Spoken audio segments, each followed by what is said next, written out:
गीता अध्याय 15 के श्लोक 16-17 में 3 प्रभु बताए हैं। ये 3 प्रभु कौन हैं? किस प्रभु की शरण में जाने के पश्चात जन्म और मरण समाप्त हो सकता है? 3 प्रभुओं में सबसे उत्तम परमात्मा कौन है? कैसा है? उसका क्या नाम है?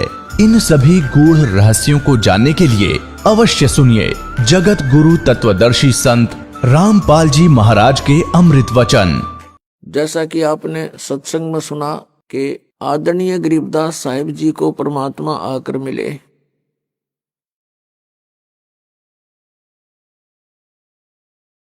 और ये विधान है परमात्मा का, वो ऐसी लीला किया करता है। अब ये जो सत्संग 7 दिवसीय सत्संग समारोह चल रहा है, ये उसी शुभ दिन के उपलक्ष्य में है कि जिस दिन परमात्मा अपने विधान अनुसार आदरणीय गरीबदास साहिब जी को आकर मिले, प्राप्त हुए गांव छुड़ानी, जिला झज्जर, हरियाणा में। और उस प्यारी आत्मा को सतलोक लेकर गए अपने निज स्थान पर, सर्व ब्रह्मांडों से परिचित कराया, सब भगवानों की सतीथि से रूबरू कराया और फिर उस आत्मा को वापस शरीर में छोड़ दिया। उधर से कुल के लोगों ने आदरणीय गरीबदास साहिब जी के शरीर का अंतिम संस्कार करने का सारा जुगाड़ कर लिया था। चिता पर रख दिए थे, अग्नि लगाने ही वाले थे, तभी परमात्मा ने आत्मा वापस भेज दी और आदरणीय गरीबदास साहिब 10 वर्षीय बालक जीवित हो गए। उसके बाद परमात्मा से प्राप्त उस अनमोल ज्ञान को बोलना शुरू किया। एक गोपाल दास नाम के दादूपंथी संत थे, उन्होंने उस वाणी को लिपिबद्ध किया जो आज हमारे पास उपलब्ध है। पुण्यात्मा गरीबदास साहिब जी ने कहा है, हम देखा सो साच है और सकल प्रपंच। हमने जो देखा है भगवान को और सब सतीथि से परिचित हुए हैं, ब्रह्मांडों को देखा है, वो सत्य है। बाकी आप जो सुनते रहे हो वो सब अज्ञान था। पुण्यात्मा, ये जो 7 दिवसीय सत्संग समारोह चल रहा है, ये उस शुभ दिन के उपलक्ष्य में है कि उस दिन फाल्गुन सुदी द्वादशी, फागण उतरते की द्वास अपनी देसी भाषा में, और सन 1727 का वो शुभ दिन परमात्मा आए। हमारे लिए ये अमृत ज्ञान, ये तत्व ज्ञान आदरणीय गरीबदास साहिब जी के अंतःकरण में फीड करके उसको वापस छोड़ दी। और वो ज्ञान आज हमें उपलब्ध है, जिसके आधार से हम सब सदग्रंथों को आसानी से पहचान रहे हैं, परमात्मा को पहचान रहे हैं। अब वो अमृतवाणी है, जैसे गीता जी अध्याय नंबर 4 के श्लोक नंबर 32 में कहा कि अर्जुन, आध्यात्मिक अनुष्ठानों की, धार्मिक अनुष्ठानों की अर्थात यज्ञों की जानकारी विस्तार के साथ ब्रह्मण मुखे यानी सच्चिदानंद घन ब्रह्म की वाणी में विस्तार के साथ कहे गए हैं। और उस ज्ञान वह तत्व ज्ञान है। और उसको जानने के बाद फिर कर्म बंधन से तू सर्वथा मुक्त हो जाएगा। चौथे अध्याय के 34वें श्लोक में गीता जी में कहा कि अर्जुन, उस तत्व ज्ञान को तू तत्वदर्शी संतों के पास जाकर समझ।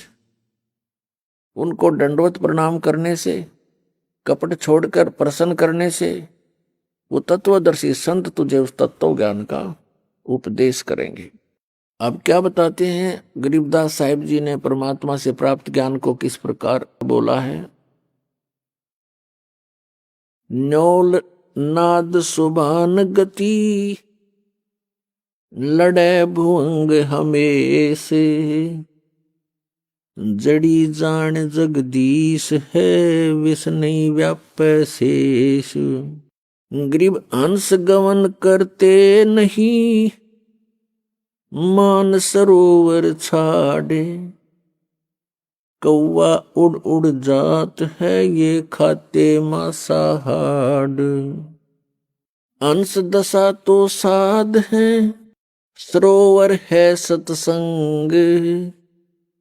मुक्ता हलबाणी चुगे, चढ़त नवेला रंग।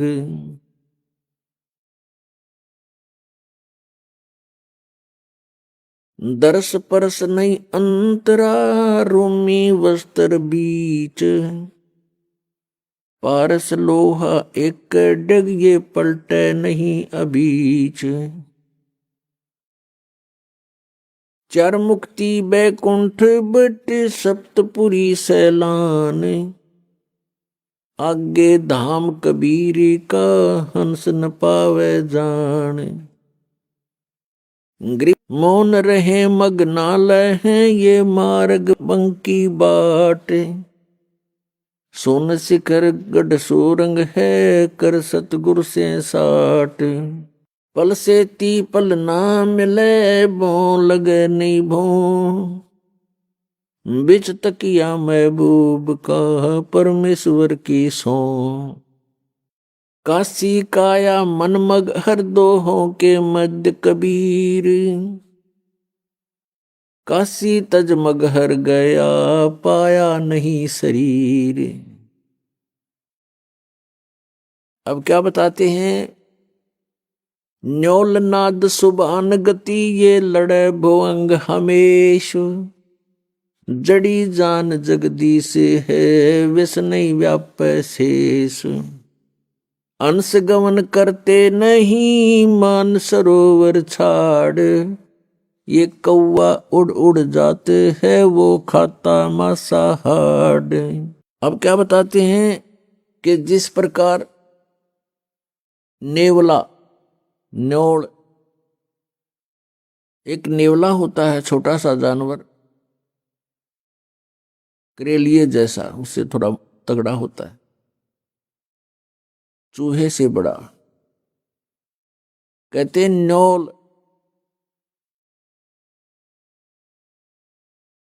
एक सर्प के साथ युद्ध करता है। सर्प कितना बड़ा होता है? 5-5, 6-6 फुट का लंबा और तगड़ा मोटा। और न्योल एक बहुत ही छोटा सा जानवर होता है, चूहे जैसा, और वो सर्प के साथ लड़ता है। कैसे, किस आधार से लड़ता है कि एक वो क्या करता है, कहीं जहां पर एक जड़ी होती है, उस जड़ी की महक के सामने सर्प बेहोश हो जाता है। उसको चक्कर आने शुरू हो जाते हैं उस जड़ी के आसपास यदि सर्प चला जाता है। और इसका फायदा उठाता है नेवला। वो नेवल क्या करता है? नेवला जाता है उस जड़ी के पास, जाता है, उसको अपनी श्वासों से सूंघ कर अंदर भर लेता है और सर्प के सामने आकर उसको श्वास छोड़ देता है। और सर्प लड़ने को तैयार होता है तो उसके मुंह के सामने श्वास छोड़ देता है, उसको चक्कर आने शुरू होते हैं और सर्प भाग जाता है। तो यहां बताते हैं कि यहां समझो कि ये काल तो सर्प है, अजगर, और जीव नेवला है। और जिस नेवले को यह जड़ी प्राप्त होगी सतनाम के श्वास के सिमरण की, उसके सामने फिर वो सर्प रूपी अजगर अर्थात काल भाग जाता है। जैसे फनपति मंत्र सुन, फनपति सर्प ने ऐसे फन फैला रखा हो, और कहते हैं गारडू एक मंत्र बोल देता है। विद्या जानने वाला व्यक्ति एक मंत्र बोल देता है, जो सर्प उसके सामने विवश हो जाता है। सपेरा एक मंत्र बोल देता है तो सर्प ऐसे किए हुए फैलाए हुए फन को सकोड़ लेता है, इकट्ठा करके भाग लेता है, एक तरफ मुंह मोड़ लेता है।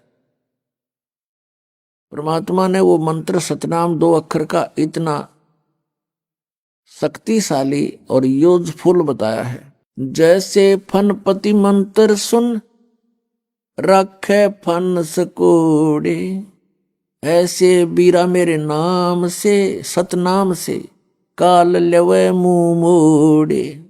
या उसी का प्रमाण दे रहे हैं। न्योल नाद सुभान गति लड़े भुजंग हमेश, जड़ी जान जगदीश है व्यस नहीं व्याप शेष। न्योल नाद सुभान गति और लड़े भुजंग हमेश। जिस प्रकार एक छोटा सा नेवला एक 8-9 इंच का लंबाई का जानवर और 6-7-8 फुट लंबे तगड़े सर्प को काबू कर लेता है, विजय पा लेता है, उसके पास एक जड़ी होती है। उस जड़ी को, उस औषधि को सूंघ कर आता है, पौधा होता है एक, उसको सूंघ कर आता है और सर्प के मुंह के सामने श्वास छोड़ देता है। श्वास सर्प विवश हो जाता है, चक्कर आने शुरू हो जाते हैं, वो चल पड़ता है, पराजित हो जाता है। फिर नेवला उसको मार डालता है। यहां वही बताते हैं कि जो सही सतनाम पूर्ण संत से प्राप्त करके जाप करता है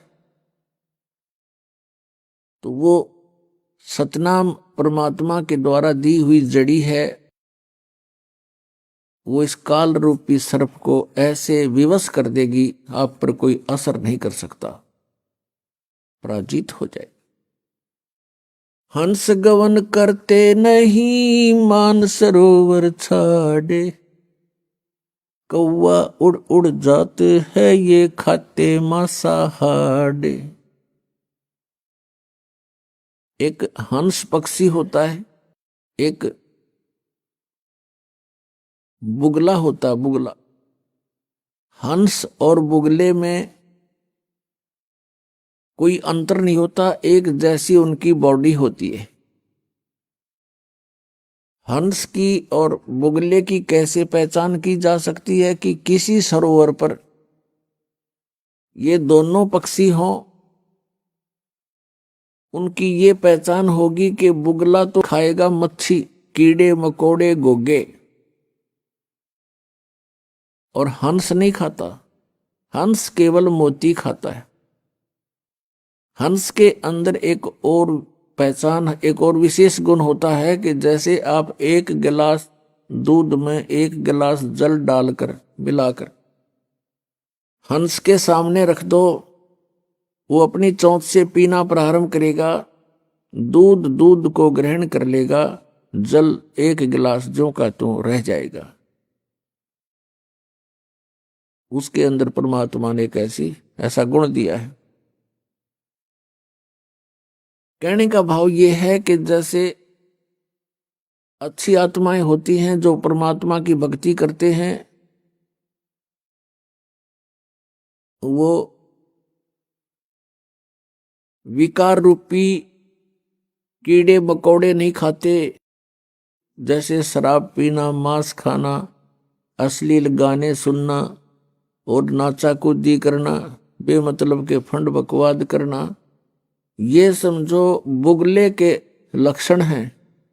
और हंस वो होता जिसने दूध और पानी छान लिया, अलग अलग कर लिया, भले और बुरे को पहचान लिया, कौन परमात्मा है, कौन सा मंत्र है जो मोक्षदायक है, कौन से कर्म हैं जो हमने करने चाहिए, कौन से कर्म ना करने चाहिए। जिस व्यक्ति ने ये दूध और पानी छान लिया, पहचान लिया, अलग अलग जान लिया, वो हंस तुल्य होता है। इसके अतिरिक्त वो बुगले के तुल्य प्राणी होते हैं। कहा है कि हंस गवन करते नहीं मान सरोवर छाड़, और कौवे उड़ उड़ जाते हैं वो खाते मांसाहार। और यही दशा बुगलों के बारे में बताई है कि जो अच्छी आत्माएं होती हैं वो सत्संग रूपी सरोवर को छोड़कर नहीं जाते, जहां राम नाम के मोती उपलब्ध होते। और जो कव्वे जैसे व्यक्ति हैं, बुगले जैसे व्यक्ति हैं, वो उस सरोवर पर नहीं टिक सकते जहां पर मच्छी कीड़े मकोड़े घोंघे खाने को नहीं मिलते। वो मोती आहार नहीं कर सकते, कर्महीन होते हैं। ये सत्संग रूपी सरोवर में हंस ही रह सकते हैं, क्योंकि यहां केवल मोती बखेरे जाते हैं। यहां पर बकवाद नहीं होती, या ना कोई अश्लील गाने होते हैं, ना या कोई ऐसा आहार खाद्य पदार्थ होता है, ना कोई चटपटी बकवाद होती है। सिंपल आहार होता है, स्वच्छ आहार होता है, और साथ में उच्च विचार होते हैं। तो उनको हंस ही ग्रहण कर सकते हैं, कौवे नहीं रुक सकते। उनकी आदत बकवाद करने की, मांस खाने की, यानी शराब पीने की है, सिनेमा देखने की है, और माया जोड़न के उनकी एक विशेष प्रवृत्ति होती है। तो वो व्यक्ति सत्संग में नहीं रह सकते, वो यहां से तुरंत भाग जाते हैं। अंश दशा तो साध है, ये सरोवर है सत्संग। मुक्ता हलबाणी चुगे फिर चढ़े नवेला रंग। हंस दशा तो साधु हैं, साध सोए जो सीधा चाल है, बकवाद छोड़ दे साधु है। भक्ति करे, सत भक्ति करे, वो साधु है। कहते हंस जैसी दशा के तो ये संत हैं, भक्त हैं। और ये सरोवर है सत्संग, जहां उनको मोती, सतनाम रूपी, सत्संग रूपी मोती प्राप्त कराए जाते हैं। और फिर चढ़त नवेला रंग। जितना अधिक सत्संग सुनोगे उतना ही अधिक आपका भाव भगवान में बनता चला जाएगा। फिर क्या बताते हैं, दरस परस नहीं अंतरा, रोमी वस्त्र बीच। पारस लोहा एक डग, ये पलटे नहीं अभीच। अब क्या बताते हैं कि यदि सत्संग में भी रहते हैं, आ भी जाते हैं किसी कारण से, किसी के कहने सुनने से, तो वो ऐसे बताए हैं कि जैसे एक पारस पत्थर होता है, उस पारस पत्थर के साथ में अगर लोहे को लगा दिया जाए वो सोना बन जाता है। लगाने का मतलब है उससे ऐसे बिल्कुल टच होना चाहिए, ऐसे टच हो जाए तो सोना बना देता है। और उनके बीच में वो रखा निकट दिखाई देता है, और बीच में जरा सा भी अंतर रह गया, यानी कहते रोमी वस्त्र अंतरा। एक उदाहरण दिया है कि बिल्कुल बहुत ही पतले वस्त्र भी की मोटाई जितना भी अंतर बीच में रह गया दोनों के, वो दिखे लगते तो ऐसे जैसे बिल्कुल साथ लगे हुए, लेकिन वो सोना नहीं बन रहा, क्योंकि उससे वो टच नहीं हो रहा। लगता है जैसे बिल्कुल साथ ही खड़ा है, रखा है, बिल्कुल टच हुआ है, लेकिन टच ना होने से अभी वो सोना नहीं बना। तो यहां बताते हैं, इसका भावार्थ बताते हैं कि जैसे कोई व्यक्ति सत्संग में आ भी रहा है और फिर सत्संग के उन वचनों को हृदय में उतार नहीं रहा, तो वो सत्संग में आता भी रहे उसके असर नहीं होगा, क्योंकि वो अभी मिला नहीं है। तो यहां बताते हैं कि दरस परस नहीं अंतरा, रोमी वस्त्र बीच, और पारस लोहा एक के डिग, पर पलटत नहीं अबीच। अब जैसे किसी ने उपदेश भी ले रखा है, श्रद्धा है नहीं गुरुदेव के प्रति, तो वो रह अवश्य साथ रहा है, लेकिन वो मिला नहीं है। जैसे परमात्मा अपने नित्यनेम में पढ़ते हो, बिन सतगुर मिले मोहे ना पावे। और वैसे मिले कैसे कि सतगुरु के साथ एक रस नहीं होता तब तक परमात्मा प्राप्ति नहीं होती। सतगुरु तो मिला हुआ है, नाम भी मिला हुआ है, हृदय में जगह है, नहीं तो मालिक प्राप्ति नहीं हो सकती। भाव ये है करेगा। काया काशी मन मगर दोहों के मध्य कबीर, काशी तज मघर गए पाया नहीं शरीर। श्वेत वर्ण शुभ रंग है नगरी अकल अमान, तन मन की तो गम नहीं निज मन का स्थान।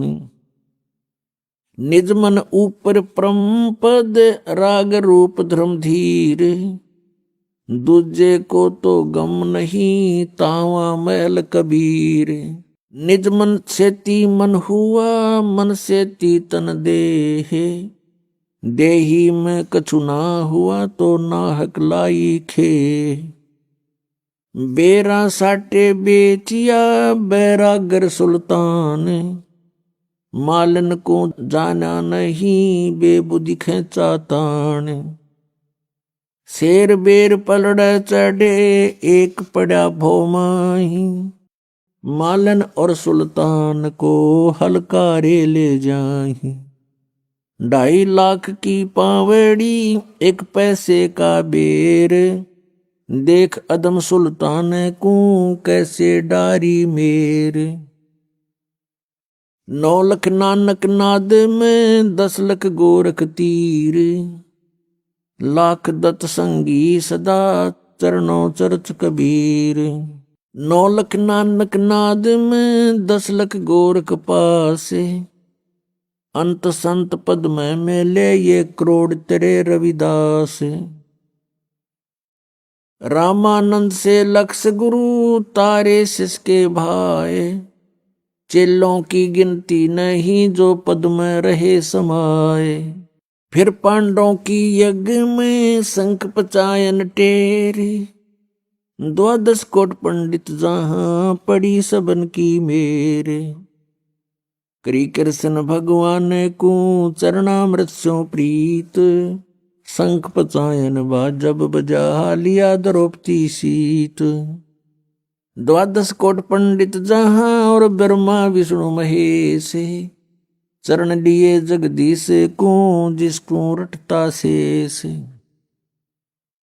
वाल्मीकि के बाल समय नाही तीनों लोक, सुर नर मुनि जन कृष्ण सुधिये पंडों पाई पोख। 100 करोड़ बानी कही पहले चोले चावे, दूजे चोले कृष्ण को लिए साध के पाव।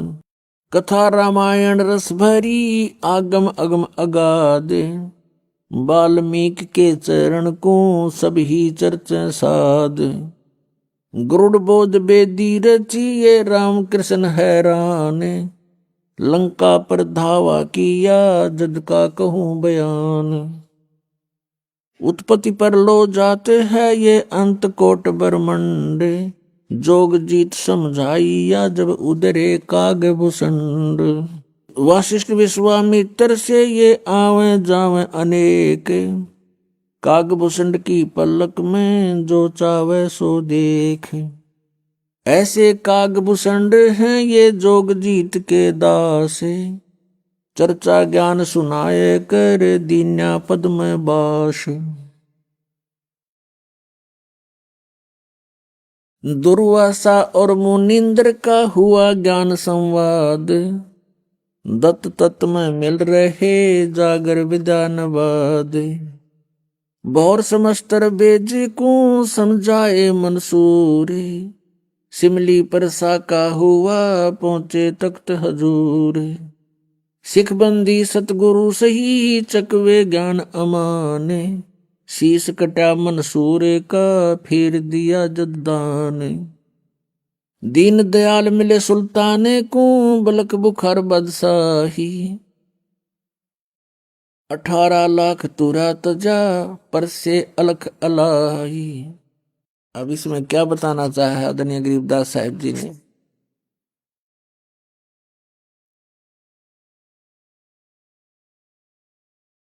के 9 लख नानक नाद में और 10 लख गोरख तीर, लाख दत्त संगी सदा चरणों चरच कबीर। नानक साहब जी जैसी पुण्यात्माओं कहते हैं लाखों की संख्या में पार कर दी, और 10 लाख गोरख तीर, गोरख जैसे सिद्ध पुरुष जो यहाँ एक छोटी सी सिद्धि प्राप्त करके प्रभुता को प्राप्त था, कहते इसे 10 लाख परमात्मा के को ने पार किए जो ऐसी ही भूल में भटक रहे थे। लाख दत्त संगी सदा चरणों चरच कबीर।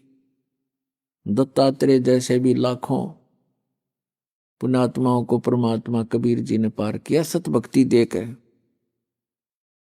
फिर बताया कि रामानंद से लक्ष गुरु, तारे सिसके भाई, और चेलों की गिनती नहीं जो पद में रहे समाये। रामानंद जी जैसे लक्ष गुरु यानी लाखों गुरु उतार दिए,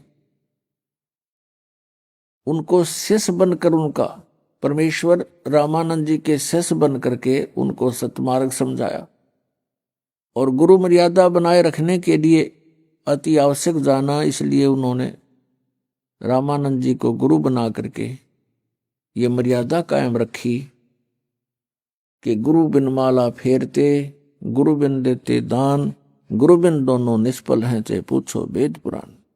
अब क्या बताया है,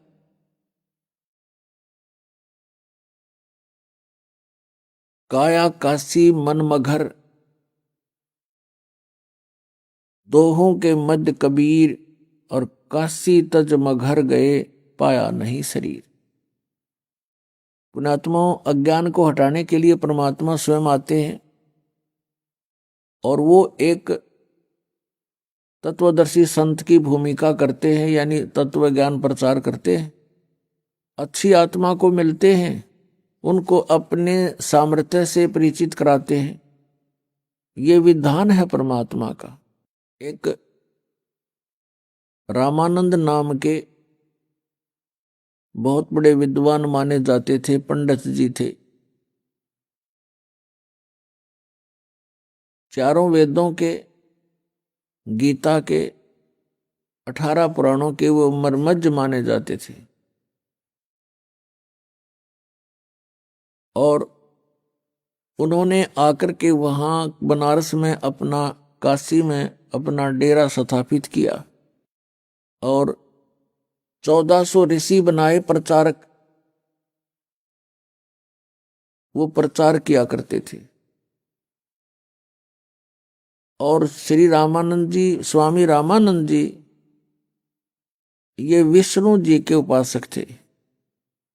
श्री विष्णु जी को वो इष्ट मानते थे, गीता और वेदों का प्रचार करते थे, 18 पुराणों को वो एक विशेष ग्रंथ मानते थे, वेदों के तुल्य मानते थे।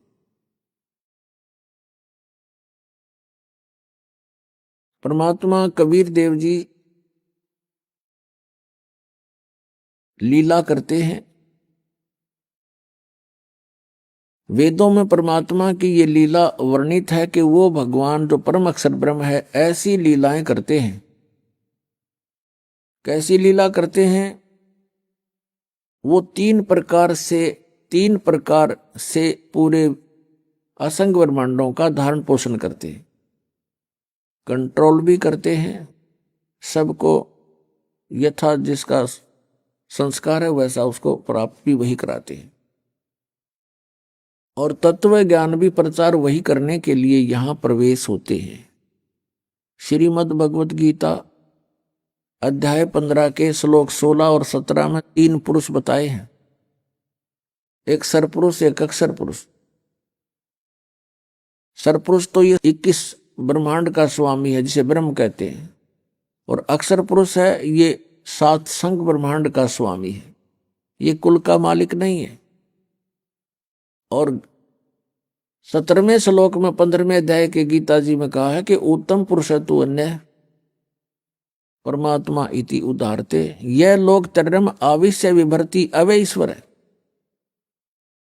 वो श्रेष्ठ प्रभु उत्तम पुरुष तो कोई अन्य है जो 16वें श्लोक में 2 पुरुष बताए हैं, एक सरपुरुष एक अक्षर पुरुष। इनसे भी अन्य है, क्योंकि सरपुरुष और अक्षर पुरुष ये दोनों नाशवान है। इनके अंतर्गत जितने प्राणी वो भी नाशवान है। एक जीव आत्मा नहीं मरती, वो तो किसी की भी नहीं मरती, गधे कुत्ते सूअर की भी नहीं मरती। 17वें श्लोक में तुरंत कहा है कि वो उत्तम पुरुष तो इन दोनों से, सरपुरुष और अक्षर पुरुष से कोई अन्य है, और वही तीनों लोकों में प्रवेश करके सबका धारण पोषण करता है। और वो परमात्मा कहा जाता है, वो है अविनाशी परमात्मा है, वास्तव में अविनाशी परमात्मा। वेदों में परमेश्वर पूर्ण परमात्मा की जानकारी है। वेदों का ज्ञान ब्रह्म दे रहा है, ब्रह्म सरपुरुष, और गीता का ज्ञान भी सरपुरुष यानी ब्रह्म दे रहा है श्री कृष्ण में प्रवेश करके। और इस बात से अपरिचित थे कौन? स्वामी रामानंद जी। वो श्री विष्णु को सर्वेश्वर महेश्वर मृत्युंजय कालज्य माना करते थे। ऋग्वेद मंडल नंबर 9 और सूक्त नंबर 1 के मंत्र नंबर 8 में और 9 में स्पष्ट किया है कि वो परमात्मा एक सुंदर शरीर धारण करता है और 3 प्रकार के शरीर धारण करता है, और सबका धारण पोषण करता है उसी आधार से।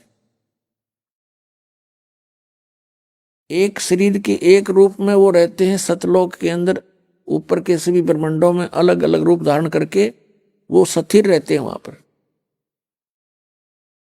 उसमें एक रोम कूप के अंदर करोड़ सूर्य मिला दे, करोड़ चंद्रमा, ऐसा प्रकाश है उस परमात्मा के शरीर का, एक रोम कूप का। यदि वो परमात्मा उसी रूप में यहां आ जाए तो हम कुछ नहीं देख सकते उनको। वो परमात्मा अपना अन्य एक हल्का तेज पुंज का रूप बना करके यहां प्रवेश होते हैं। यहां प्रवेश होने के उनके दो प्रकार के 2 कारण हैं। एक तो प्रत्येक युग में वो लीला करते हैं, एक शिशु रूप धारण करके कमल के फूल पर तालाब में आकर प्रकट होते हैं, जिस कारण से वो नारायण कहलाते हैं। नारायण का अर्थ होता है जल पर विराजमान होने वाला। नार माने जल, आयन माने उस पर विराजमान होने वाला, रेस्ट करने वाला। अब हम श्री विष्णु जी को नारायण मानते थे कि वो शेषनाग की सैया पर उस पर रहते हैं। वो नारायण नहीं है, वो तो जन्म लेते हैं दुर्गा से, काल इनका पिता है। और वो परमात्मा अजन्मा है, और ऐसे वो जल के ऊपर आकर के कमल के फूल पर विराजमान होते हैं, जिस कारण से नारायण उस कबीर देव को ही कहा जाता है। ऐसी लीला वो प्रत्येक युग में करते हैं। अब जैसे कलयुग में परमात्मा आए थे सन 1398 संवत 1455 ज्येष्ठ सुदी पूर्णमासी को सतलोक से चलकर आए और कमल के फूल के ऊपर आकर एक शिशु रूप धारण करके विराजमान हुए। उनके प्रत्यक्ष दृष्टा श्री अष्टानंद नाम के एक महर्षि थे, जो स्वामी रामानंद जी के शिष्य थे। और वो लहर तारा तालाब पर जहां आकर के परमात्मा प्रकट हुए कमल के फूल पर, वो लहर तारा तालाब उस समय काशी शहर से लगभग 4 किलोमीटर दूर था, और वहां आसपास वन था, चारों तरफ उसके जंगल था, और वहां वो सरोवर बना हुआ था गंगा के साथ में। गंगा का पानी लहरों के द्वारा उछलकर ओवरफ्लो होकर वर्षा के दिनों में उस झील में प्रवेश कर जाता था और एक बहुत बड़े सरोवर का रूप धारण कर लेता था, जिस कारण से उसको लहर तारा तालाब कहा जाता था। उस लहर तारा तालाब पर अष्टानंद नाम के एक ऋषि जो रामानंद जी के शिष्य थे, वो प्रतिदिन वहां स्नान करने के लिए जाया करते थे और सुबह सुबह कुछ समय तक वहां बैठकर अपने गुरु जी से प्राप्त साधना भक्ति किया करते थे, एकांत स्थान पाकर। और एक नीरू और नीमा नाम के जुलाहे थे। ये नीरू नीमा कौन थे? उसी जन्म में ये पहले ब्राह्मण थे। गौरी शंकर नाम था नीरू का और सरस्वती नाम था नीमा का। ये शिव जी के भक्त थे। बहुत अच्छी श्रद्धा थी भगवान शिव में, उसको इष्ट रूप में पूजा करते थे, शिव पुराण की कथा किया करते थे। और कथा करने से जो भी उनको कोई चढ़ावा पैसा आता था पूजा का, उससे अपना निर्वाह करते थे और शेष बचे हुए पैसे को वो दान कर दिया करते थे, संग्रह नहीं करते थे। निसंतान थे, कोई संतान नहीं थी, विवाह को भी कई वर्ष हो चुके थे। अब मुसलमानों ने क्या देखा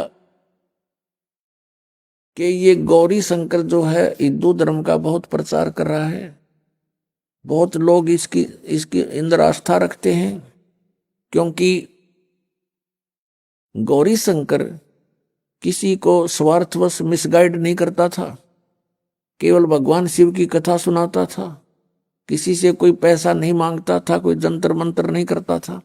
लोगों की ज्यादा श्रद्धा उसके अंदर थी, जिस कारण से अन्य जो स्वार्थी ब्राह्मण थे वो उस गौरी शंकर ब्राह्मण से ईर्षा रखा करते थे।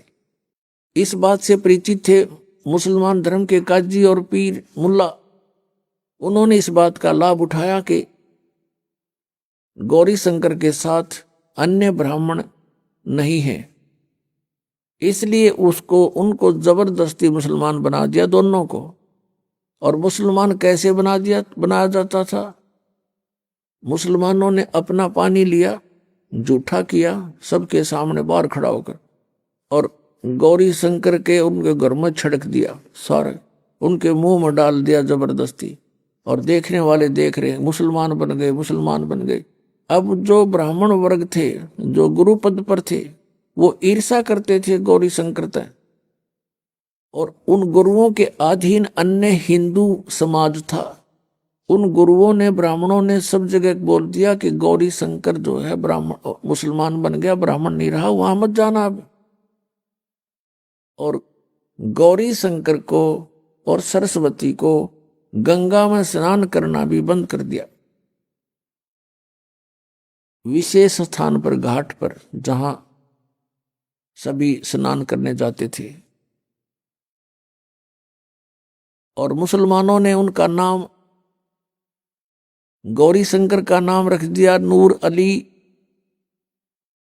और सरस्वती का नाम रख दिया नियामत। फिर जैसे उसको अपभ्रंश करके बोलते हैं, नूर अली को तो नीरू कहने लगे, नियामत को नीमा, ऐसे बोलने लगे। अब वो गंगा में स्नान नहीं कर सकते थे, और प्रतिदिन स्नान करना उनका अपना एक निजी कर्तव्य था। वो स्नान करके ही अपना कोई साधना किया करते थे। अब भले ही मुसलमान बन गए थे, लेकिन क्रियाएं वो छोड़ नहीं पा रहे थे मन से। और स्नान करने के लिए उन्होंने स्थान देखा, वो लहर तारा तालाब जो काफी दूर है, और उसमें गंगा का जल ही लहरों के द्वारा उछल कर आता था। तो प्रतिदिन दोनों के दोनों वहां स्नान करने लहर तारा तालाब पर जाते थे, वहां स्नान कर आते थे। फिर अपना कोई, जैसे मुसलमान रीति से भी उन्होंने करना पड़ता था, लेकिन अंदर से भगवान शंकर को भूल नहीं रहे थे। जिस दिन यानी ज्येष्ठ सुदी पूर्णमासी को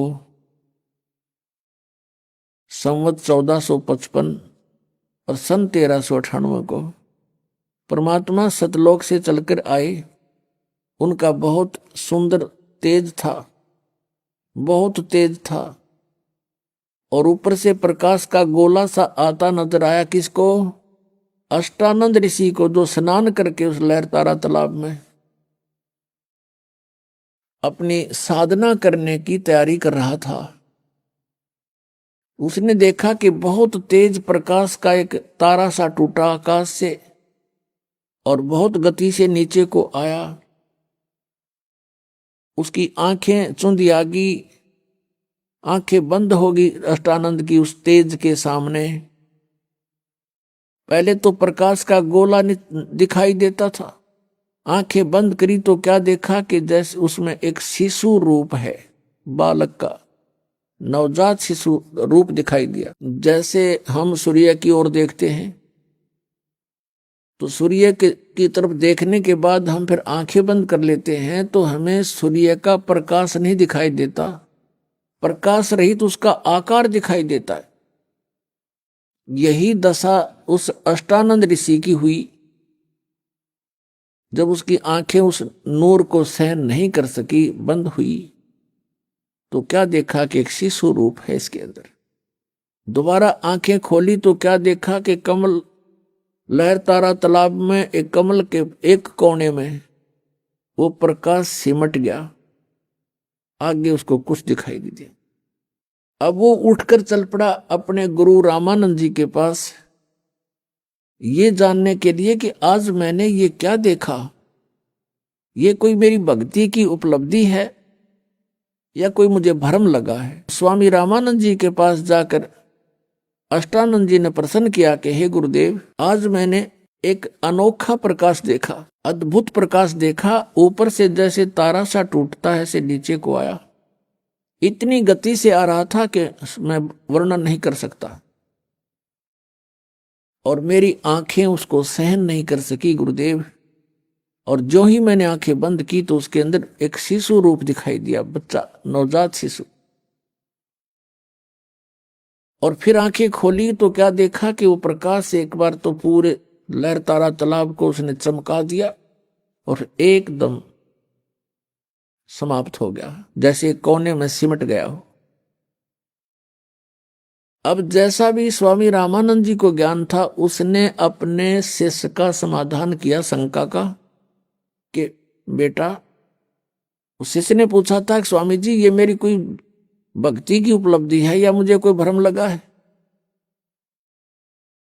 स्वामी रामानंद जी ने बताया कि बेटा, जब अवतार लोग आते हैं ऊपर से किसी लोक से, तो उनकी ऐसी ही स्थिति होती है, तारा सा टूटता है और फिर वो यहां आकर के आपने जो देखा नवजात शिशु, तो वो किसी मां के गर्भ में स्थापित होंगे, वहां से जन्म लेकर के या कोई लीला करेंगे। अब जैसा ज्ञान था उस महर्षि रामानंद जी ने अपने शिष्य की शंका का समाधान कर दिया और शिष्य संतुष्ट हुआ। अब इनको इतना ही ज्ञान है कि जितने भी अवतार आए हैं, श्री राम, श्री कृष्ण और भी जितने ये 9 और 24 अवतार मानते हैं, सभी मां से ही उत्पन्न हुए हैं।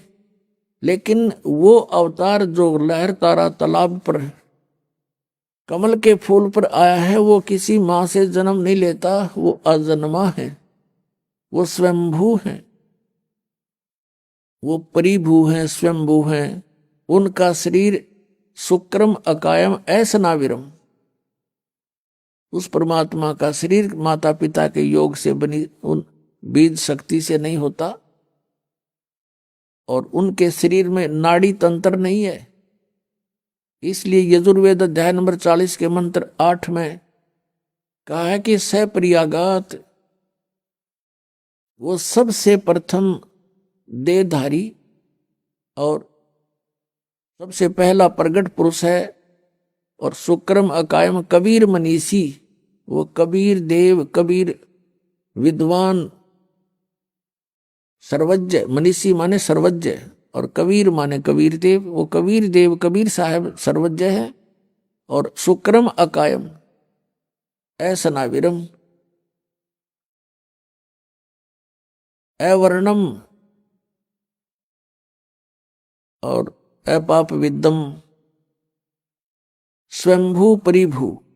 अब यहां पर ये जो निराकार मानने वाले हैं अज्ञान आधार से, इस यजुर्वेद अध्याय नंबर 40 के मंत्र 8 के केवल इस वर्ड को साथ ले लेते हैं, अकायम, कि वो काया रहित है, उसकी काया नहीं है। ऐसनाविरम, अभी न कोई पूछने वाला हो ऐसनाविरम कहने की जरूर क्या थी, एक अकायम शब्द लिख दिया बस सुफिशिएंट था। अगर भगवान निराकार है, काया रहित है, अकायम शब्द ही पर्याप्त था। इसमें स्पष्ट किया है कि शुक्रम अकायम, शुक्र माने शक्ति, बीज शक्ति पुरुष की।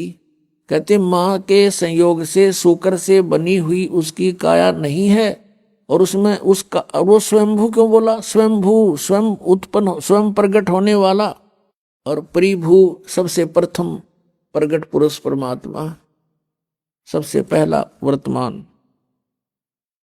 तो यहां पर असनाविरम का अर्थ इसलिए है कि उस मालिक का शरीर है लेकिन उसमें नाड़ी तंत्र नहीं है, वो एक तत्व से बना हुआ है।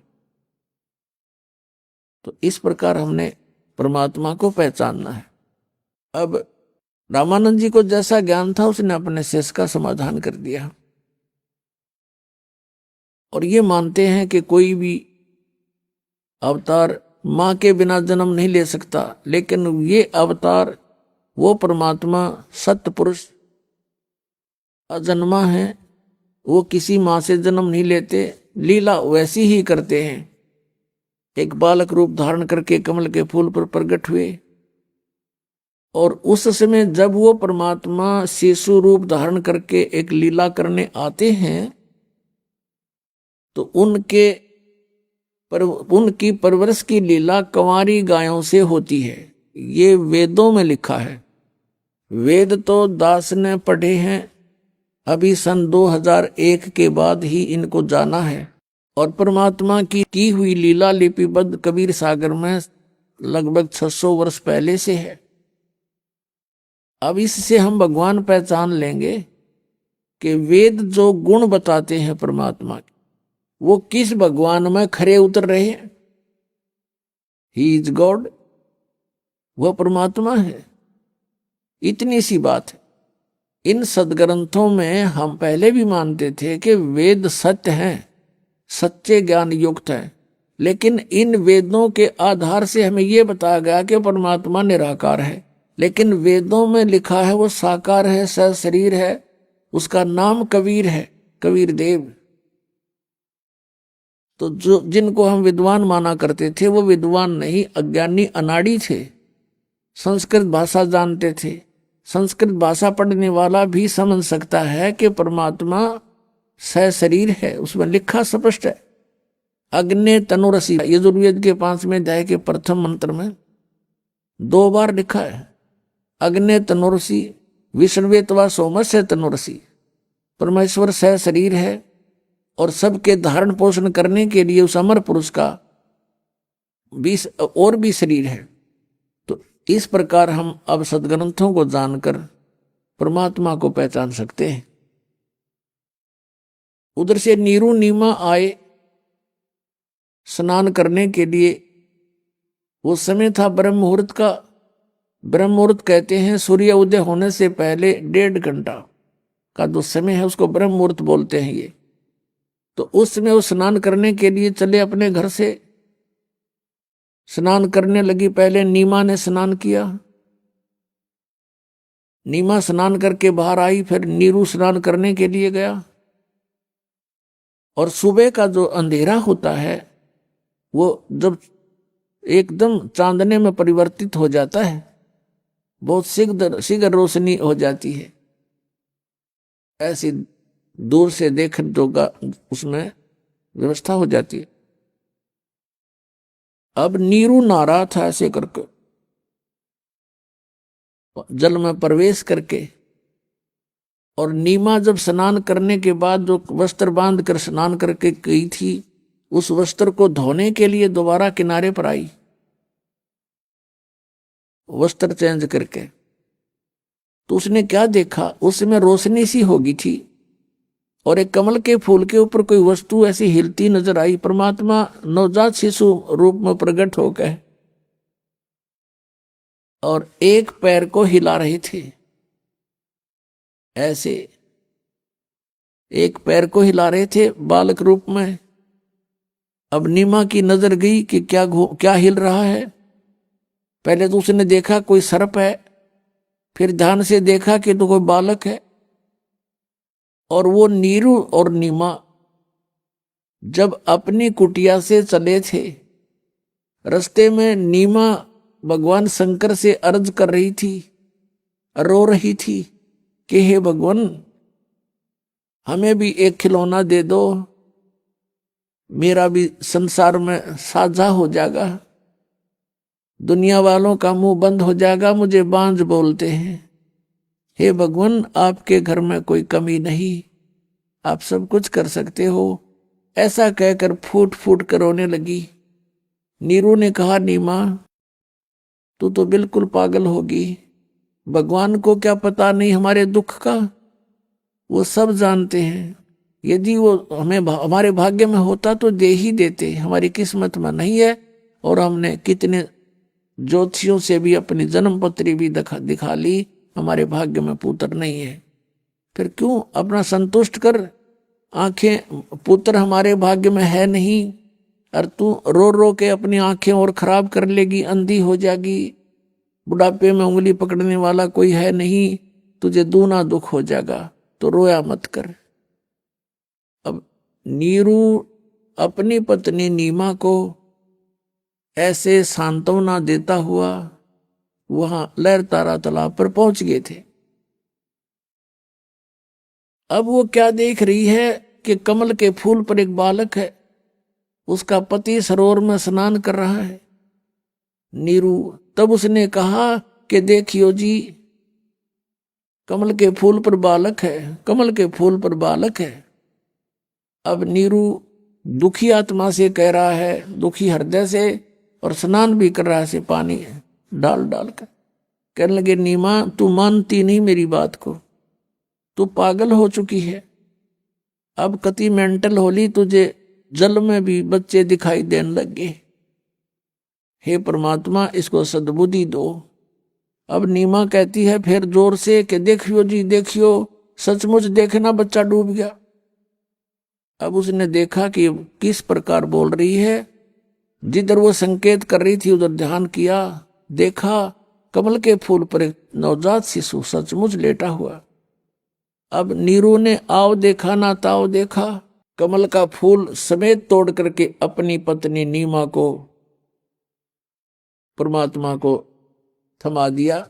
अब नीमा उस बालक को प्राप्त करके और 100 शुक्र मना रही है अपने भगवान शंकर के। वो भले ही मुसलमान बन गए थे, लेकिन हृदय से भगवान शंकर को वो भूल नहीं पा रहे थे। अंदर से कसक उनकी अपने भगवान शंकर में बनी रहती थी।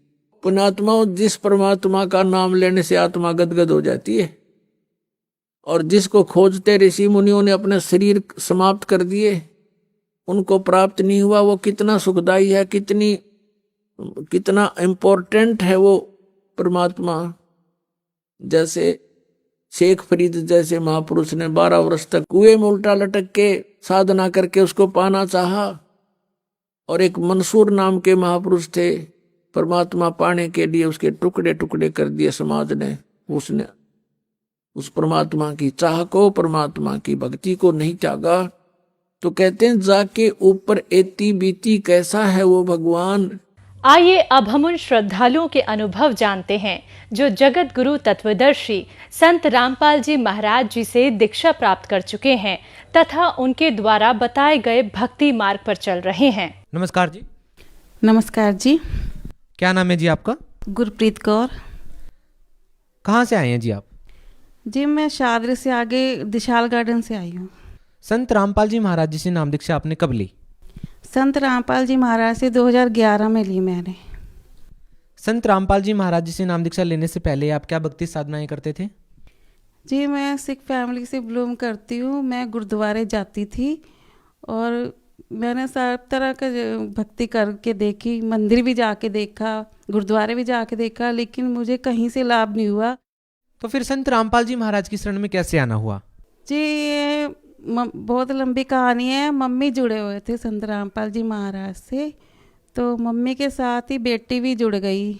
तो मैंने अपने हस्बैंड से बोला कि बेटी मम्मी के साथ हर महीने कहाँ जाती है आश्रम में, हमें देखना चाहिए जाके।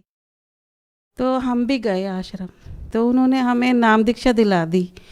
संत रामपाल जी महाराज जी से नाम दीक्षा लेने के बाद आपके जीवन में क्या बदलाव आए, क्या आपको लाभ मिले?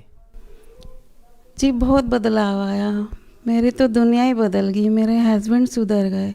मेरे हस्बैंड ने शराब पीना छोड़ दिया। इतना बड़ा मेरी तो दुनिया ही बदल गई जब उन्होंने शराब पीना छोड़ दिया। तो मेरे समधी का फिर कैंसर भी ठीक हो गया। तो मुझे और विश्वास हो गया कि यही भगवान है दुनिया में। फिर मैंने नाम दीक्षा ले ली, इनकी शरण में आ गई। संत रामपाल जी महाराज जी से जो भी श्रद्धालु जुड़ते हैं उन्हें बहुत सारे लाभ मिलते हैं, लेकिन आपका मानना है कि आपके जीवन में सबसे बड़ा जो लाभ था वो ये था कि आपके पति ने नशा करना छोड़ दिया, शराब पीना छोड़ दिया, और आपके जो समधी थे उनका कैंसर ठीक हो गया है। क्या इसके अलावा भी आपके जीवन में और कोई लाभ आए संत रामपाल जी महाराज जी से नाम दीक्षा लेने के बाद? जी हमारी छोटी बेटी को 3 जगह पथरी थी और बड़ी वाली बेटी के बच्चा नहीं होता था। तो मुझे 4 महीने हो गए थे नाम लिए हुए। तो जो भी मैंने अरदास करी वो मेरी सारी बातें पूरी हो गई। मेरी बेटी के 15 दिन में रिजल्ट आ गया कि मैं सोच भी नहीं सकती थी। जिसका बच्चा 5 साल से नहीं हो रहा उसका बच्चा हो गया और मेरी बेटी की पथरी ठीक हो गई। संत रामपाल जी महाराज ने मेरी बेटी को ठीक कर दिया, पथरी ठीक कर दी, बड़ी बेटी के बच्चा हो गया, हमारे हस्बैंड की शराब छूट गई, मेरी सास मुझे घर का हिस्सा नहीं देती थी, हिस्सा मिल गया, किराए की गाड़ी से अपनी गाड़ी होगी। संत रामपाल जी महाराज ने इतनी दया करी मेरे पे, मैं उनका उपकार कभी भूल नहीं सकती। यही भगवान है धरती पे आए हुए हैं जो पूर्ण परमात्मा है ये। और छोटी बेटी को बच्चा होने के बाद ऊपर की हवा हो गई, वो हर 5 मिनट में वो चीज़ आ रही थी। मैं आश्रम लेके गई, 12 दिन रह के आई अपनी बच्ची को ऊपर। संत रामपाल जी महाराज भक्ति खुद करवा रहे थे मेरी बेटी को आगे, और मालिक ने मेरी बच्ची सही कर दी। वो चीज़ इतनी बुरी थी, कहती थी मैं इसकी बलि लेके जाऊंगी, मैं इसको लेके जाऊंगी। वो कहती थी मैं चंडाल हूँ, लेकिन मेरी बेटी को दूसरा जन्म मिला। मालिक ने, संत रामपाल जी महाराज ने मेरी बच्ची को ठीक कर दिया। और 3 महीने हो गए, हमारे हस्बैंड ने भी दवाई नहीं खाई और ना मैंने खाई। हम दोनों ही ठीक है परमात्मा की दया से। हम दोनों। किस चीज़ की दवाई खा रहे थे आप? जी हमें शुगर हो गई थी और शुगर की दवाई खा रहे थे, बीपी भी हो गया था हमारे को। मालिक ने दवाई भी छुड़वा दिया हमारी, इतनी दया कर दी परमात्मा। और घर में आर्थिक लाभ भी हुए, मुझे इतना सुख मिला परमात्मा की दया से। कैंसर की बीमारी इतनी बड़ी है, मैं कभी सोच भी नहीं सकती थी कि ऐसे भी हो सकता है, इतना बड़ा चमत्कार। मेरे समधी 2 महीने से चंडीगढ़ हॉस्पिटल में थे। जैसे ही उन्होंने, मेरे दामाद ने उनकी अरदास लगाई, नाम शुद्ध करवाया, दूसरे दिन ही वो ठीक हो गए। और मैं कभी सोच भी नहीं सकती थी कि इतनी जल्दी फर्क पड़ जाएगा उनको। भगत समाज को क्या संदेश देना चाहेंगे? संदेश तो क्या, मैं यही कहना चाहूँगी कि आप भी इनका ज्ञान सुनो और आपको भी मेरे जैसे ऐसे लाभ होंगे। यदि कोई संत रामपाल जी महाराज से जुड़ना चाहे, उनसे नाम दीक्षा लेना चाहे, तो उनसे कैसे जुड़ सकता है? जी उनका यूट्यूब पे, फेसबुक पे, इंस्टाग्राम पे, हर चैनल पे आप सर्च मार के संत रामपाल जी महाराज का निकाल सकते हैं। ऐसे सर्च मार के उनमें जो नंबर आते हैं आप उनसे कॉल करके भी जानकारी कर सकते हैं। जी बहुत बहुत धन्यवाद। सच है।